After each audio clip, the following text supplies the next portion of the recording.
们这个时代拍的照片比以往任何时候都多，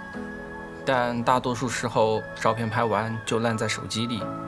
只有想起的时候才算存在。直到这次，我试着将一张照片完整的印出来，装进相框里，那种感觉仿佛回到了那个纸质影像的时代。它补全了摄影里一直被忽视的那一部分，而这个过程更像是摄影的一场成人礼。当相机背板扣上的那一刻，摄影这件事终于有了一个实实在在的锚点。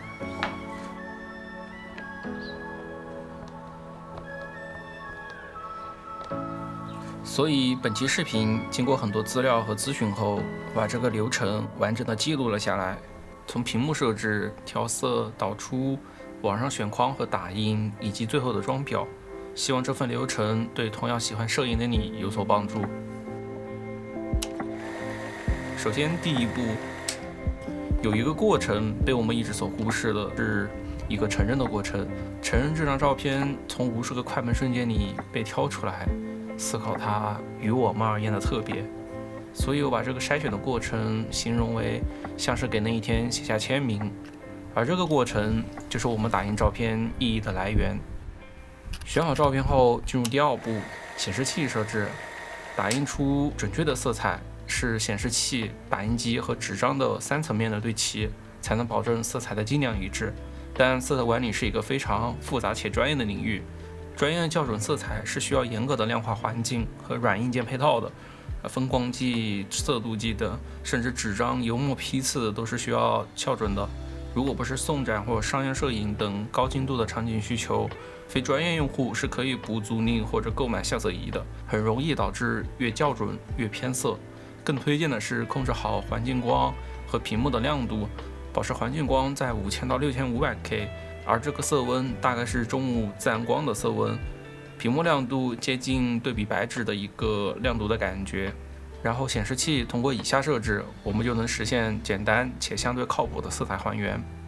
Mac 用户在显示器设置中预置色彩文件选择 P3D65 就行，它会自动关闭原彩和锁定亮度。而 PC 显示器可以选择 sRGB 就好，色准安全便捷，亮度就对比白纸就 OK。如果你已经有了一台非常专业的显示器，则可以设置色彩空间为 Adobe 的 RGB。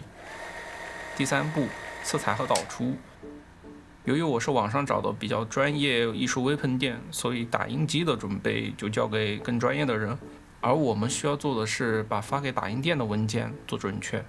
一个是软打样，一个是导出设置。软打样在 Lightroom 中能看到这个选项，而让打印机能够精准收到你屏幕前的颜色，最重要的是需要一个 ICC 文件。那它的作用是什么呢？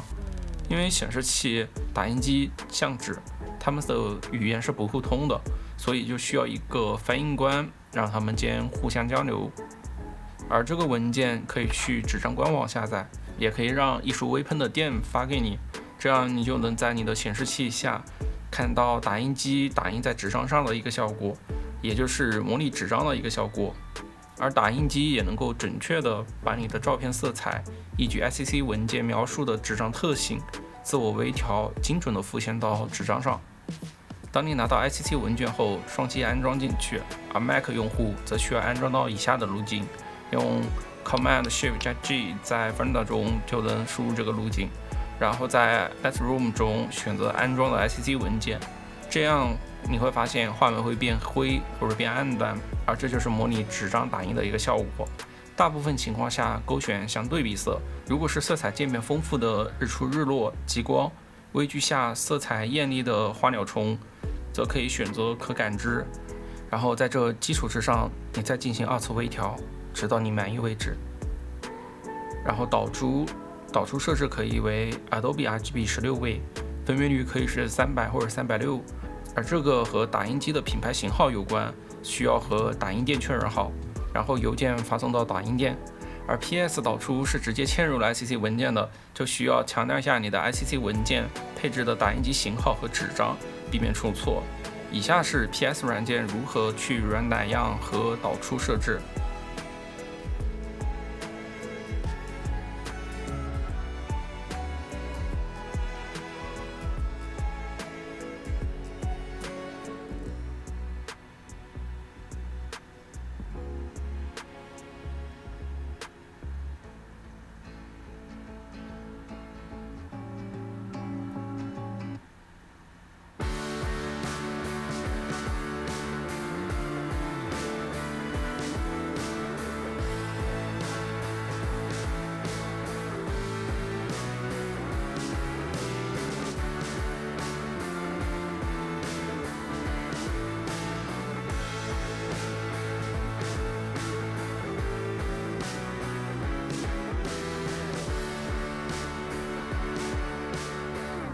接下来是第4步，选框与打印。首先要确定好打多大的尺寸，这里设置3个尺寸：一是框的尺寸，二是卡纸和窗口的尺寸，三是相纸或画心的尺寸。先确认好相框的大小后，就可以去确定卡纸尺寸和卡纸窗口尺寸。一般来说是三明治结构，框是等于卡纸大于画心大于窗口，其中窗口和框的尺寸差就是视觉上留白的宽度，而留白的比例直接决定了作品的感觉。那么问题来了，留多少才好看呢？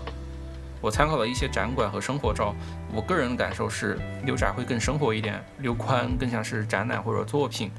窄它强调的是内容的本身，它让照片看起来像一个物件，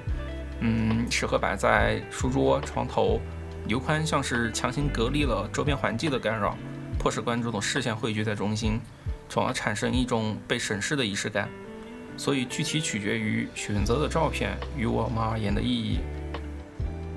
确定好留白宽度后，就能确定画心的尺寸了。而选择打印尺寸会有一个问题，就是我们的照片能打多大呢？照片能打印的优质画质的上限大小是取决于你的像素的。通用的计算公式是打印尺寸等于像素除以你的打印的解析度。假设你的照片像素长是3000，解析度是300的话，你理论上可以打印一个25.4厘米的宽的一个照片。另外值得注意的是，选择画心要略大于卡纸窗口，避免漏缝，也就是窗口要每边缩0.3到0.5厘米。确认好画心尺寸后，就可以告诉打印店你要的尺寸，打印工作就基本完成。如果不放心打印效果，可以让店家先小尺寸预打印一份，确认好后再输出你要的尺寸。接下来最后一步，装裱。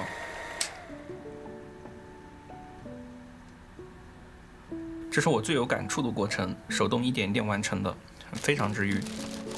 装裱过程需要注意的一点是，一是反光会很影响观感，有一种低反射的一个玻璃或者亚克力，价格会比普通的贵上不少，一般是高级的展馆或者说是博物馆使用。如果是普通玻璃或者亚克力，则可以尝试斜挂，让画框的顶端稍微远离墙面5度左右，就可以减少一定的反光。二是卡纸、胶带要买无酸的，延缓发黄、脆化以及褪色，当然避免紫外线更好。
在这个地方，你需要把它是单面胶，你不是粘它的画面正面部分，是去粘它的一个后面，从后面开始粘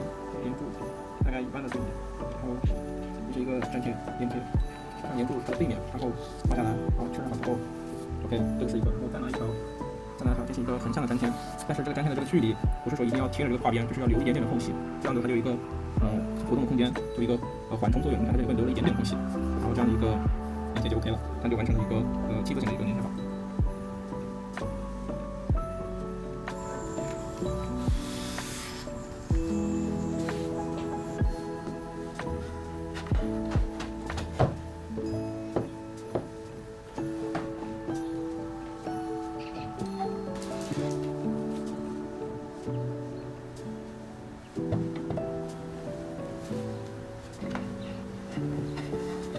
从打印到装裱，那些浮在屏幕里的像素，终于在这纸张和木框里找到了位置，有了厚度、纹理、真实的空间，也就占据了我们真实的重量。而这就是打印数字照片最动人的地方。当你把照片变成实体，你会突然的被拉进那个时空，这是我真正经历过的事情。那一刻的风、光线、情绪都会清晰的回到身体里。所以成年的标志是独立，当不再需要外界的反馈，而是挑出那张对自己而言有无比意义的照片，把它印出来，给自己回忆，给自己思考。我觉得这才算是摄影独立的开始。